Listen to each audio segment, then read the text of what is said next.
मोक्षमार्गस्य नेतारं भेत्तारं कर्मभूरतां ज्ञातारं विश्वतत्त्वानां वन्दे तद्गुणलब्धये। देवादिदेव आदिम तीर्थंकर श्री ऋषभनाथ भगवान की, वर्तमान शासन नायक श्री वर्धमान महावीर भगवान की, परम पूज्य आचार्य गुरुवर श्री विद्यासागर जी महाराज जी की। तत्वार सूत्र ग्रंथराज में 6ठ अध्याय के माध्यम से आश्रव तत्व का विवेचन किया जा रहा है। कर्मों के आश्रव किन किन कारणों से होते हैं, यह प्रकरण अब प्रारंभ होता है। मूल में 8 प्रकार के कर्म हैं और प्रत्येक कर्म के लिए कुछ विशेष विशेष भाव होते हैं, विशेष विशेष आश्रव के लिए निमित्तभूत परिणाम होते हैं। उन परिणामों का कथन करने के लिए यह प्रकरण प्रारंभ होता है। सबसे पहले आता है कि जो ज्ञानावरण कर्म हैं, दर्शनावरण कर्म हैं, जिनके माध्यम से हमारे आत्मा के ही अपने ज्ञान गुण के ऊपर आवरण आता है। हमारी आत्मा का जो दृष्टापन का स्वभाव है, दर्शन गुण है, उसके ही ऊपर जो कर्म आवृत होकर के बाधा पहुंचाते हैं, वो हमारे ही भावों से बंधे हुए कर्म होते हैं। और उन कर्मों में विशेष रूप से आश्रव किन किन भावों से होता है, किन किन परिणामों से होता है, यह बताने के लिए यह सूत्र आगे आ रहा है। तत्प्रदोष निहिन्नव मात्सर्यांतराया साधनोपघाता ज्ञान दर्शना वर्णयोः।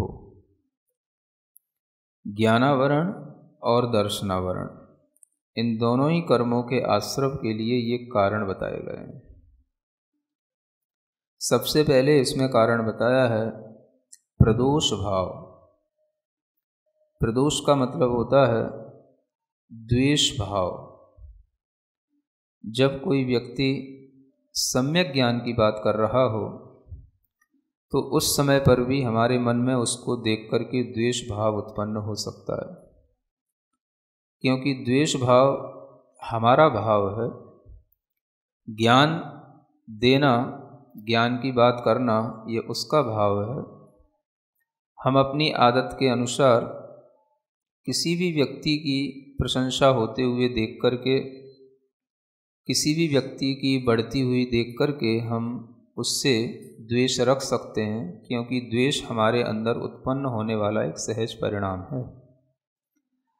तो इस तरह का जब कोई भी द्वेष भाव उत्पन्न होता है, जिसमें कि हम कहेंगे तो कुछ नहीं, लेकिन मन ही मन में एक चुप्पी साध लेते हैं और हम उससे द्वेष होने के कारण से उसके बारे में कुछ अच्छा नहीं कहते या उसकी प्रशंसा के भाव नहीं लाते, और भीतर ही भीतर एक कुढ़न रखते हुए उसके ज्ञान के प्रति हम एक अपने ही मन में अनादर लाते हैं। यह प्रद्वेष भाव के माध्यम से होता है। चूँकि यह ज्ञानावरण कर्म के आश्रव का प्रमुख कारण है, इसलिए इस भाव से ज्ञानावरण कर्म का ही मुख्य रूप से बंध होगा। इसका जो ऑब्जेक्ट है वो ज्ञान ही है, ज्ञान के विषय में ही किया जा रहा है, इसलिए इससे ज्ञानावरण कर्म का बंध होगा। द्वेष भाव किसी को किसी से भी हो सकता है, सहजता में भी होता है, और वह जिन निमित्तों से होता है उन निमित्तों से सबसे ज्ञानावरण कर्म का बंध हो, ऐसा नहीं कहा जा रहा। लेकिन अगर किसी के ज्ञान को देख करके हमें द्वेष भाव होता है तो ज्ञानावरण कर्म का बंध होता है। किसी का ज्ञान कोई बहुत अच्छा बताता है या कुछ बखान करता है, किसी भी तरह के अच्छा एक्सप्लेनेशन करता है, और उसकी प्रशंसा को सुनकर के या उसके व्याख्यान को सुनकर के हम भीतर ही भीतर मन में ईर्ष्यावशात या द्वेषवशात उससे हम चुप्पी साध लेते हैं, उसके लिए हम मौन हो जाते हैं या हम उसके बारे में कुछ भी कहना पसंद नहीं करते हैं, तो यह भी मन का एक भाव प्रद्वेष भाव कहलाता है।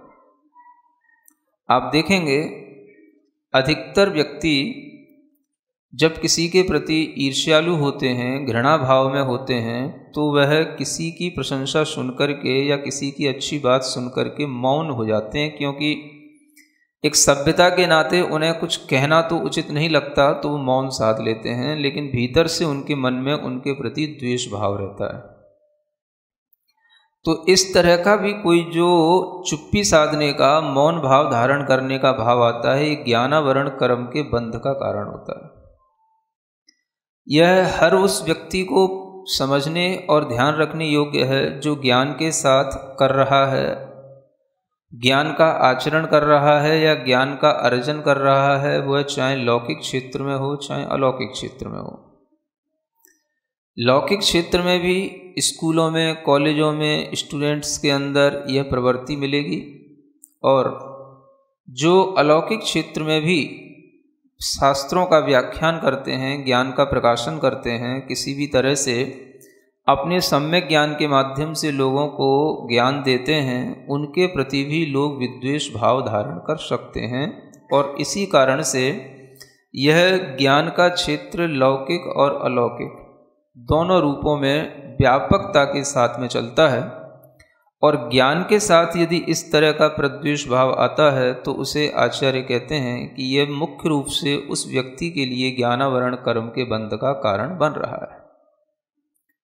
यह भीतर ही भीतर जो भाव हो रहा है, हम कह तो किसी से कुछ नहीं रहे, लेकिन फिर भी कर्म का बंध तो आपके भावों से होगा, आप चाहे कुछ कहें या ना कहें। द्वेष नहीं होना चाहिए।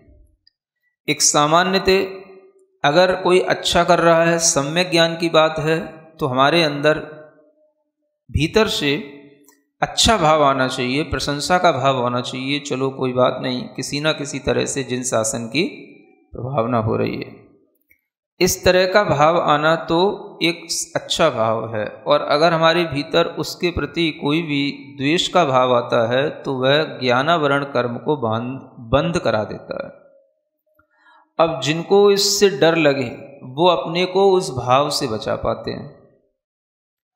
अब आपको कभी देखने में आता होगा कि किन्हीं लोगों को ज्ञान कम होता है, या पहले ज्ञान अच्छा था बाद में कम हो गया, अथवा जिनको ऐसा डर लगे कि हमारे ऊपर कोई और ज्ञान का बंध न हो जाए, ज्ञानावरण कर्म हमको और बाधा न पहुंचाए, तो हमारा ज्ञान अगर किसी भी तरह से आवृत होगा तो वह हमारे अपने इन भावों के माध्यम से होगा। और ये भाव ऐसे हैं जो सबको पकड़ में आ सकते हैं। स्थूल रूप से जो हमारे अंदर उत्पन्न होने वाले परिणाम हैं वो यहाँ बताया जा रहा है। तो द्वेष भाव सबके पकड़ में आता है। द्वेष भाव के कारण से उत्पन्न होने वाला मौन भी सबको समझ आता है। तो इसको हम अपनी प्रशंसा में बदलें, ये हमारा अपना ही पुरुषार्थ होगा।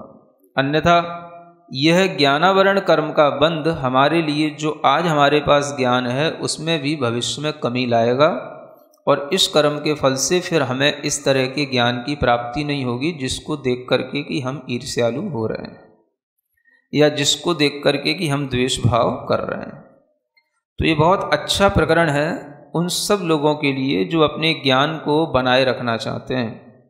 हमारे ज्ञान पर किसी भी तरह का कभी भी आवरण ऐसा ना आ जाए कि मुझे कुछ भी याद ना रहे, मैं सब कुछ भूल जाऊं, मेरा ज्ञान का क्षुभसम मिट ना जाए। तो वह हमारे अंदर जो कर्म का उदय आता है वह बहुत कुछ इन्हीं भावों से किया हुआ पहले का बंधा हुआ कर्म होता है। तो इसलिए आचार्य कह रहे हैं प्रदोष भाव ज्ञानावरण और दर्शनावरण दोनों के आश्रव का बंध का कारण है। ज्ञान के विषय में होंगे यही भाव तो ज्ञानावरण कर्म का विशेष रूप से बंध कराएंगे, और दर्शन के विषय में होंगे तो ये दर्शनावरण कर्म का विशेष रूप से बंध कराएंगे। मान लो दर्शन के विषय में कैसे, कोई भी व्यक्ति कोई भी अच्छा दर्शन करना चाहता है, जिन दर्शन है, गुरु दर्शन है या कुछ है, किन्हीं किन्हीं को इसी बात से द्वेष आ सकता है, आप उनके दर्शन करने क्यों जाते हो। आप उनके दर्शन करके क्या प्राप्त कर लेते हो? आप वहाँ दर्शन करने ही बार बार क्यों जा रहे हो? समझ आ रहा है? तो ये ध्यान रखें कि कोई भी व्यक्ति जो अपने ज्ञान के साधनों का किसी भी तरीके से प्रयोग कर रहा है और दर्शन के साधनों का भी जो प्रयोग कर रहा है या उनको अपना रहा है, उसके प्रति हमारे मन में प्रद्वेष भाव नहीं होना चाहिए और उसके प्रति इस तरह का द्वेष नहीं होना चाहिए जिससे कि हम उसके कार्य से प्रशंसा को भीतर से प्राप्त न हो और हम भीतर ही भीतर उससे मौन साध लें, चुप्पी साध लें, उससे बोलें ना और घृणा के कारण से हम उसकी भीतर ही भीतर जो है निंदा भी करें। इस तरह का जो भाव है यह हमारे लिए विशेष रूप से ज्ञानावरण दर्शनावरण कर्म के बंध का कारण बन जाता है। इसी तरह से आचार्य कहते हैं द्वेष और जब आगे बढ़ता है तो फिर अब देखो शुरुआत तो कसाय से ही होती है कोई सी चीज़ की, है ना।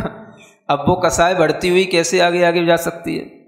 तो द्वेष से चीज़ शुरू हुई, द्वेष अपने तक रहा, तब तो अपन चुप रहे, मौन रहे, लेकिन फिर भी द्वेष तो था, उससे भी कर्म का बंध होता है। वही चीज़ आगे दूसरा फैक्टर है निन्नव। क्या बोलते हैं? निन्नव। निन्नव का मतलब होता है छुपाना।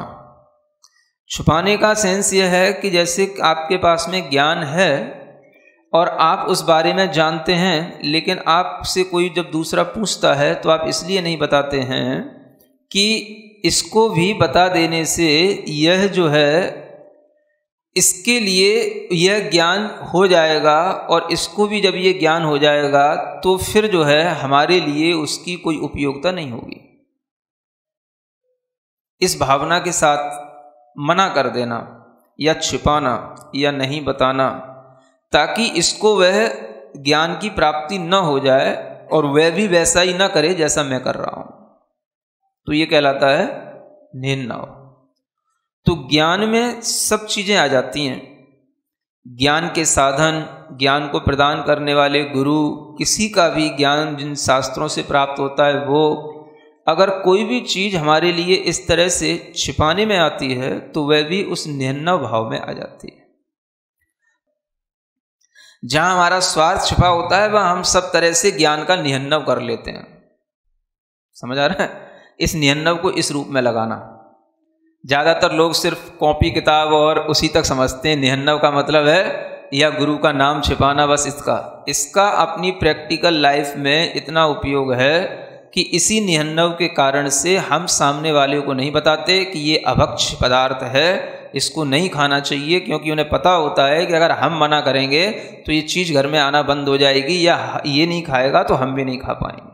अधिकतर लोग आलू सिर्फ इसलिए खा रहे होते हैं कि उन्हें बच्चों का बहाना लेना होता है। बच्चे खाएंगे आलू प्याज तो हम भी खाते रहेंगे, और बच्चे जिस दिन बंद कर देंगे तो फिर हम खाएंगे तो हमें शर्म आएगी कि हम इतने बड़े होकर के आलू प्याज खा रहे हैं और बच्चे ने बंद कर दिया। इसलिए बड़े होकर के जानबूझ करके भी उसे ज्ञान नहीं देते कि बेटा आलू प्याज में कोई दोष है, कुछ नहीं है, वो भी वनस्पति है। तो ये एक निहन्नव का रूप जो मैं आपको बता रहा हूं, इसे समझो आप। समझ आ रहा है? जो आपने सामान्य तरीके से समझ रखा है निहन्नव, उससे भी बढ़कर के इसका उपयोग इस रूप में करो।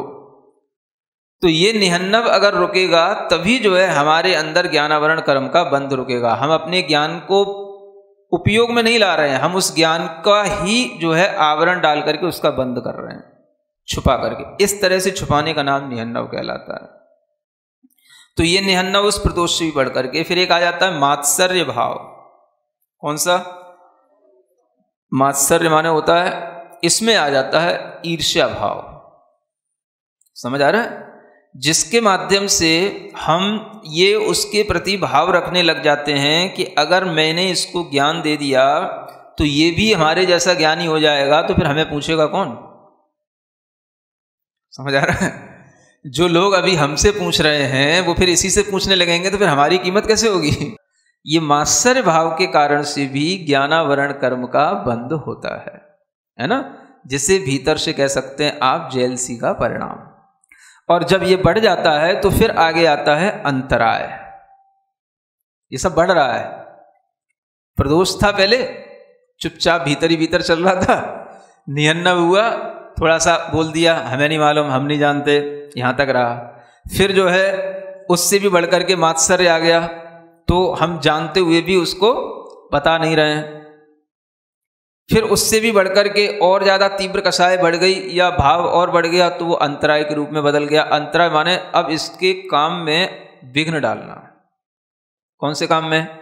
जिन साधनों से ज्ञान अर्जित कर रहा है, जिससे ज्ञानी बनता जा रहा है, तो कौन सी किताबें पढ़ता है, कौन सी ट्यूशन लगाता है, इसको वहाँ नहीं जाने देना। क्योंकि अगर ये भी वही तैयारी करेगा तो फिर ये भी जो है, मेरा बच्चा भी IIT पढ़ रहा है और इसका भी बच्चा ही पढ़ रहा है और ये भी उसी टीचर से पढ़ रहा है, मेरा भी उसी टीचर से पढ़ रहा है, ऐसा पढ़ेगा उन्हीं किताबों से, तो फिर ये बराबर का हो जाएगा, इसके नंबर ज़्यादा आएंगे, मेरा बच्चा पीछे रह जाएगा। तो ये अंतराय डालने की कोशिश करना, किसी भी तरह की कोई भी प्रवृत्ति करना जिससे कि वह उस ज्ञान या दर्शन के साधनों से वंचित हो जाए, ऐसा प्रयास करना। ज्ञान और दर्शन दोनों के साथ लगाना है। ज्ञान के साथ ज्ञानावरण कर्म का विशेष रूप से आश्रय होता है, तो दर्शन के साधनों में दर्शनावरण कर्म का विशेष रूप से आश्रय होगा। तो अंतराय में इस तरीके से किसी के लिए विघ्न डालना, ताकि वो कहीं जैसे जिन दर्शन करने जा रहा है, गुरु दर्शन करने जा रहा है, नहीं जा पाए। मात्सर्य भाव के कारण से हम ये अंतराय भी उसके अंदर डालने लग जाते हैं। उसी समय घर की सासू काम बताएगी, जिस समय मंदिर जाने का बहू का टाइम होता है, ताकि ये मंदिर ना जाए, उसी समय काम बताएगी, ये काम करना है तब जाना है। और जब वो काम कर लेगी फिर जाने को तैयार हुई, अभी ये काम और था। तो ये द्वेष होता है। कई आजकल तो बहुत ज़्यादा मिल रहा है। ऐसे ऐसे भी लोग होते हैं, किन्हीं घरों में कोई बच्चे हैं, मुनि महाराज के दर्शन करने जा रहे हैं, बड़े रोक देते हैं, नहीं मुनि महाराज दर्शन करने नहीं जाना। क्यों नहीं जाना? मुनि महाराज होते ही नहीं है।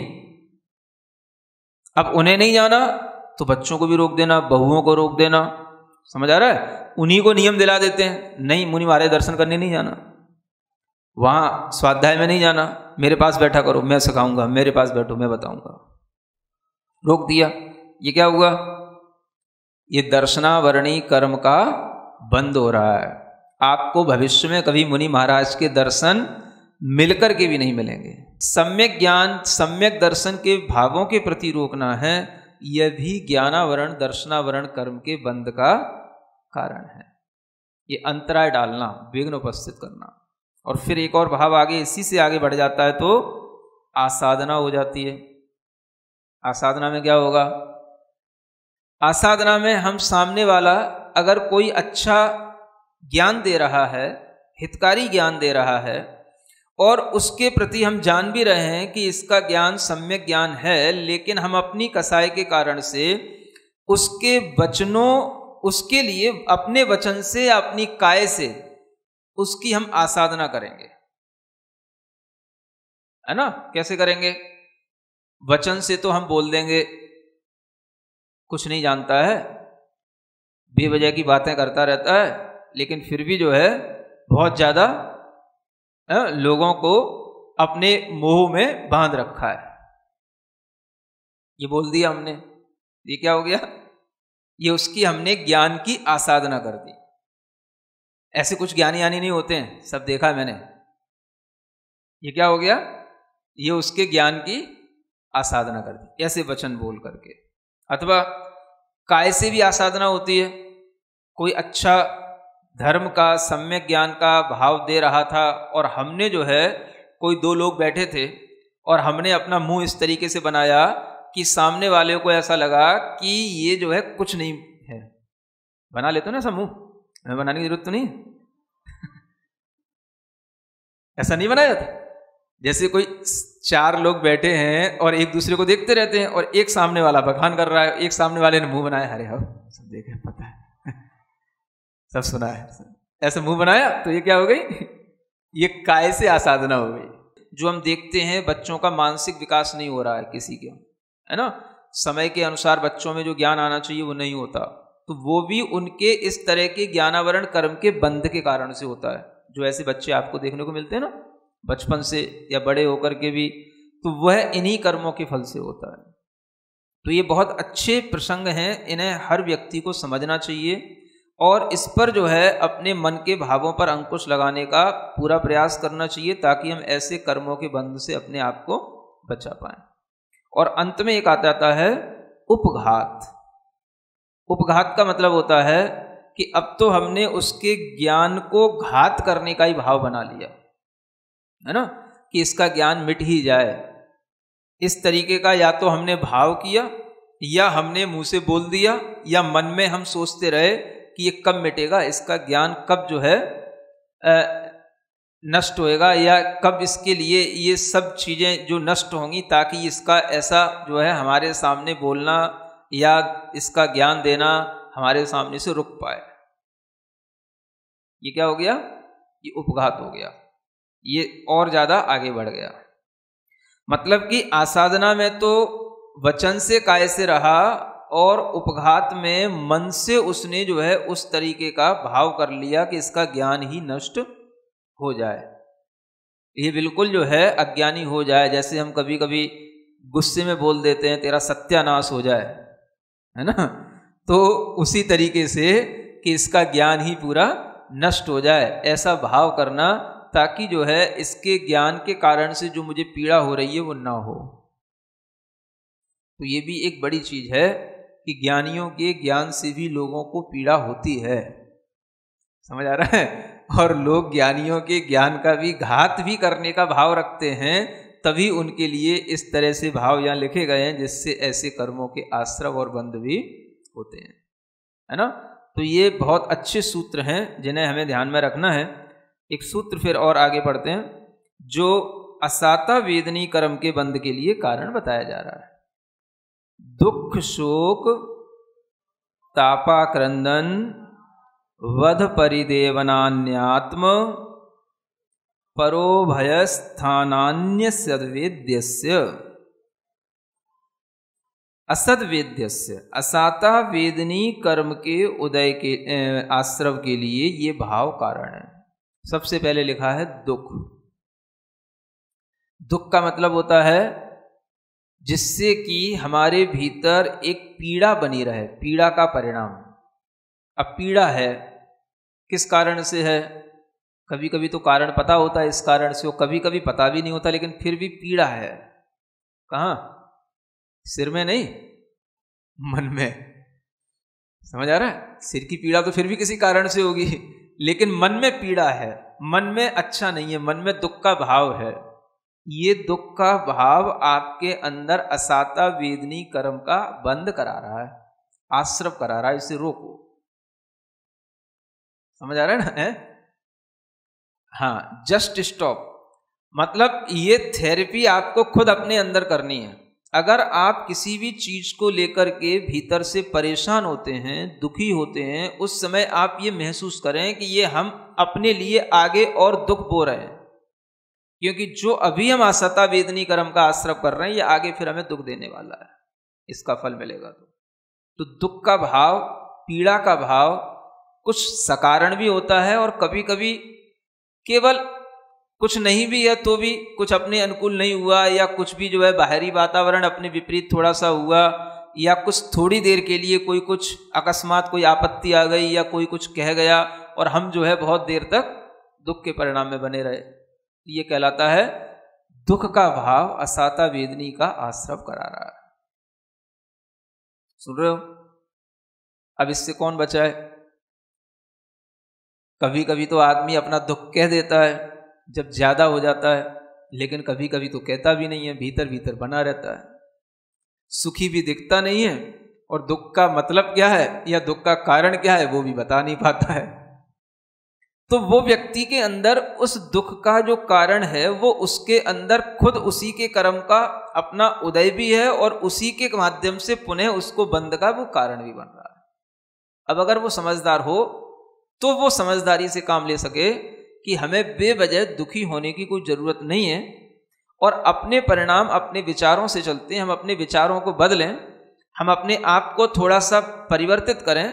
जैसे ही हम अपने विचारों को थोड़ा सा चेंज करेंगे, और दुनिया में रहकर के भी दुनिया की बातों से कोई ज़्यादा मतलब नहीं रखेंगे, तो ही हम अपने भीतर के दुख को थोड़ा सा रोक पाएंगे। समझ आ रहा है? अब ये आपको खुद ही करना होगा, यही सोच करके कि मेरा दुख कितना कम है, उनका दुख कितना ज्यादा है। ये भी एक तरीका है समझने का, समझाने का अपने मन को। नहीं समझ आ रहा? अगर हम उसी समय पर अगर दुख का कंपैरिजन करने लग जाएं तो भी हमारा दुख कम हो जाता है। ये भी एक मतलब मेंटल थेरेपी है ये, समझ आ रहा है ना? तो आप इसका भी यूज करें। जब आपको दुख होता है, हमें किस बात का दुख, इतना सब कुछ होते हुए भी हम दुखी हो रहे हैं।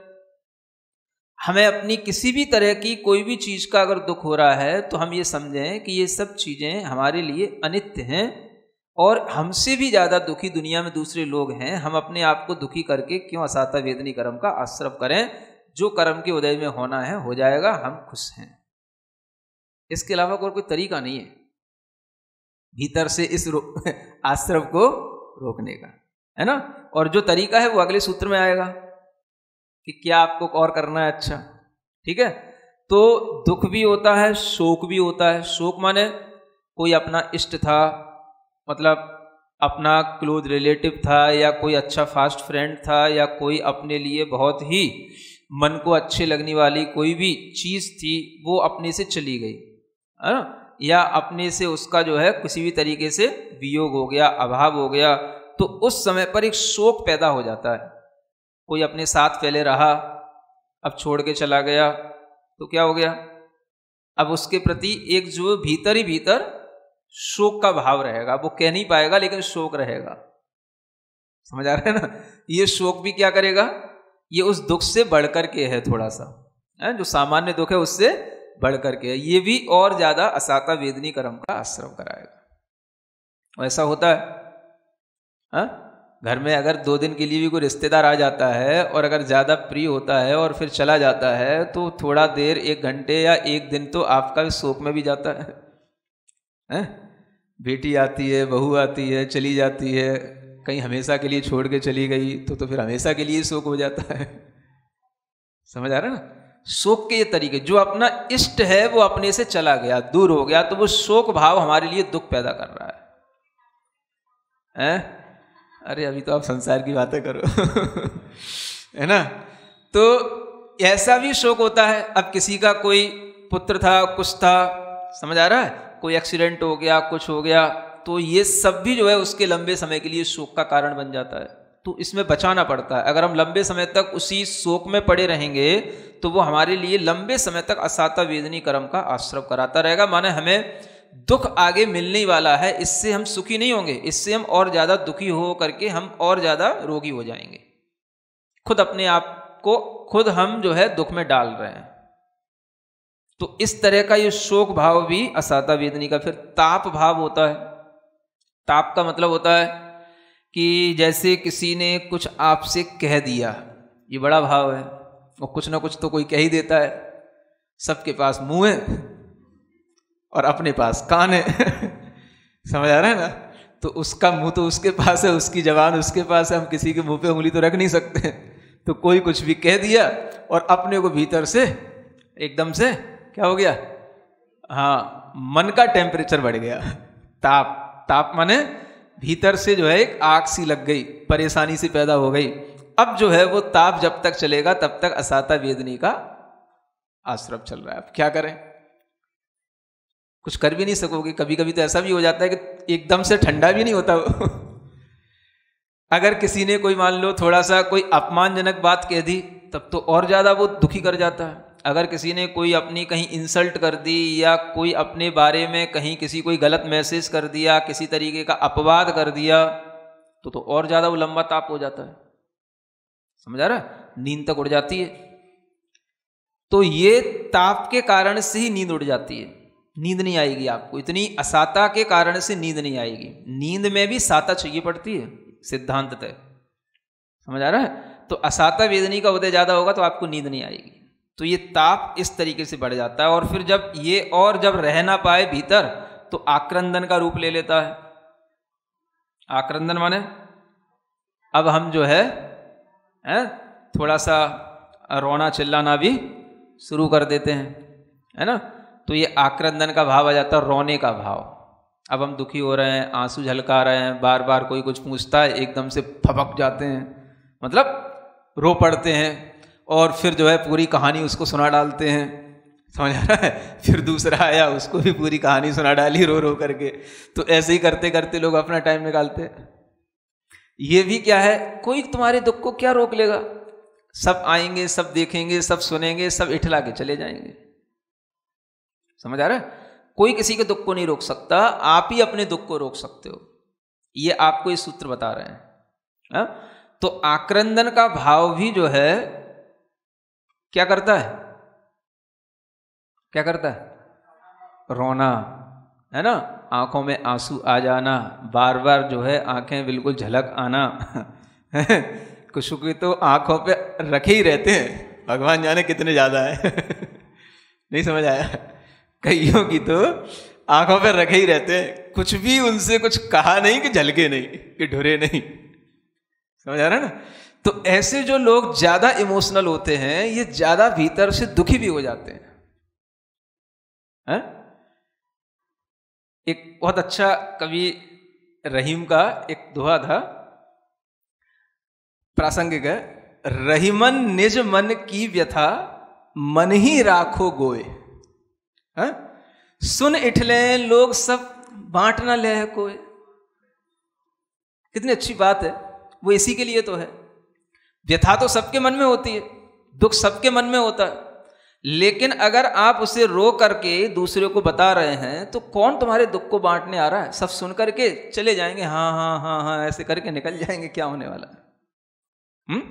तो रहीमन निजमन की व्यथा, मन ही राखो गोए। लेकिन मन में रहती नहीं है, मन में तब रखनी पड़ती है जब हम उसको सहन कर पाए। इसलिए आदमी कहता है भैया जो अपने मन में है पहले बता दो, निकाल दो, ताकि थोड़ा हल्का तो हो जाए, है ना। तो ये मन में रखने वाले लोगों का मन भी तो बड़ा स्ट्रांग होना चाहिए, तब मन में रख पाए कुछ। सुन इठले लोग सब, बांट ना ले कोई। तो कोई बांटने वाला नहीं होता दुख दर्द किसी का। हम समझें वध, अगर किसी का हम इस तरीके से कोई भी प्राणों का वियोग कर देते हैं या घात कर देते हैं या किसी की हिंसा कर देते हैं या किसी के हाथ पैर काट कर देते हैं, है ना, किसी के मुंह पे इतना तेज तमाचा मारा कि उसके दांत ही निकल पड़े या उसका जो है कान का पर्दा ही चला गया, तो ये सब भी वध ही हो जाता है, नहीं हो जाता? ये सब क्या है? असाता वेदनी के आश्रव का कारण है। नहीं होता है? दांत नहीं निकलते? अरे अभी कभी आपने खाया नहीं मतलब। दांत तो ठीक है, आदमी बेहोश तक पड़ जाता है ना। हाँ, दांत भी निकल आते हैं। तो ये हो गया परिदेवन। परिदेवन माने होता है अब हम रो भी रहे हैं और चिल्ला भी रहे हैं, है ना, हाय हाय हाय करके। जैसे कभी आपने देखा हो पुराने जमाने में जब लड़कियों के विवाह होते तो पूरा जैसे मोहल्ला, हाँ, रोना जरूरी है, मतलब वो बिल्कुल आवश्यक पेपर है वो, उसके बिना तो बेटी की विदाई होती नहीं, है ना। तो वो उस तरीके का, तो मुझे ही नहीं पता पड़ता कि कोई मर गया इसलिए रो रहा है कि कोई जा रहा है इसलिए रो जा रहा है ना। तो इस तरीके का आक्रंदन माने पूरा मोहल्ला ही जो है जाग जाए, इसको आक्रंदन बोलते हैं, है ना। अब तो नहीं होता कुछ भी, अब कौन रोता है क्या कर, है ना। तो चलो ये तो कम हो गया, लेकिन फिर भी जो है होता है ये आक्रंदन जो हम दूसरों को रुलाने के लिए करते हैं, ताकि हम रोएंगे तो भी वो भी रोएगा। उद्देश्य क्या रहता है? अब लड़कियां नहीं रोती तो माता पिता क्या रोएंगे, भाई क्या रोएगा। तो पहले रोते थे इसलिए वो रोती थी तो सामने वाले का भी दिल भर आता था, है ना। कोई भी अड़ोस पड़ोस का भी होगा तो वो भी रोने लग जाता था। तो ये आक्रंदन का भाव, इसलिए यहां लिखा है स्वात्म, परात्म और उभय, ये तीनों के लिए असाता वेदनी का आश्रव का कारण बन जाता है। स्वात्म माने अगर हम अपने लिए कर रहे हैं तो कभी कभी कोई भाव अपने लिए ही असाता का कारण बनता है, कोई हमारा किया हुआ भाव दूसरे के लिए असाता का कारण बनता है। हम अगर किसी तरीके से पीड़ित हैं, दुखी हैं, हम सामने वाले को बार बार वही दुख बता रहे हैं, वो भी दुखी हो रहा है, तो हम उसको भी दुख पैदा कर रहे हैं, वो उसके लिए कारण बन रहा है। या कभी हम अपने लिए न करके केवल उसी को दुखी बनाने के लिए करें तो वो दूसरे के लिए परात्म कहलाएगा।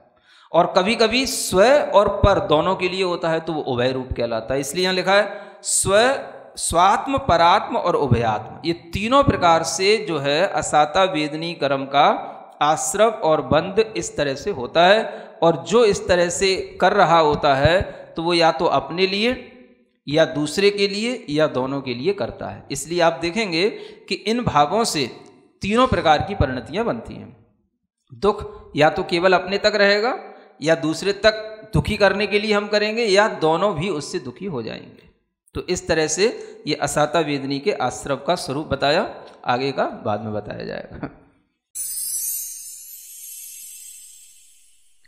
सिरिजिण वाणी जग कल्याणी जग जन मदतम मोहरी जणमण हारी गढ़हर हारी जम जरा भव रोग हरि तिथ्य राणम दिव्य झुणिम जो पड़ई सुणई मय्ये धारई राणम सौख मणंतम धर्य सासद मोक्ष पदम पावई सासद मोक्ष पदम पावई।